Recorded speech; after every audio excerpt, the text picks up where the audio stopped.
হরে কৃষ্ণ বন্ধুরা, ওয়েলকাম আমাদের নতুন একটা ব্লগে। তো দিদি আর আমি একটু বাজার যাবো আজ, তাই বিকেল দিকে একটু রেডি হয়ে আমরা বাজারের জন্য বেরিয়ে পড়লাম। এই যে বেরিয়ে পড়েছি, রাস্তায় হাঁটছি। বেরিয়ে পড়ে টোটো ধরলাম, টোটো পেয়ে গেছি। তারপর টোটোতে যেতে যেতে গল্প করছিলাম। আর এখানটাতে বাজারের এখানটাতে খুব ভিড় ছিল আজকে। আর আগে দিদি এখান থেকে জানো তো প্রচুর গাছ নিত, বাট এখন সেরকম যায় না, যাওয়া আসা করে না, গাছ টাছও নেয় না। আর আমার আজকে কী কাজ ছিল জানো, বাজারে বই নেওয়ার ছিল, তাই বই দোকান গেলাম। বই দোকানে কেউ ছিল না, তারপর কাকুটা এলো, আবার বই নিলাম। তারপর দিদির একটু স্টোরে কি নেওয়ার ছিল, দিয়ে নিল। আর তারপর তোমাদেরকে এই যে বাজারটা একটু ঘুরে ফিরে দেখাচ্ছি।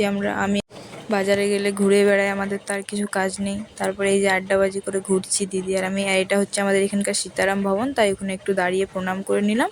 আর আমার ফুচকা খেতে ইচ্ছে করছিল আজ, তাই এখানে ফুচকা খেতে গেলাম। আর এখানে জানো তো আমার ফুচকাটা খুব ভালো লাগে, তাই আমি এখানেই ফুচকা খাই। তারপর পাপড়ি নিয়েছিলাম, ফুচকা খাওয়ার পর তোমাদেরকে দেখাতে পারিনি। আর দিদি মোমো খেতে ইচ্ছে করছিলো, তাই দিদি মোমো নিল এখান থেকে। দিদি এখানেই মোমো খায় সবসময়, দিদির এখানে মোমোটা খুব ভালো লাগে তাই। আর তারপরে মোমো খাওয়ার পর স্যুপ নিল। আর স্যুপ খাওয়ার পর আমাদের একটু কিছু ঠান্ডা খেতে ইচ্ছে করছিলো, তাই 10 টাকার ক্যাম্পার নিলাম।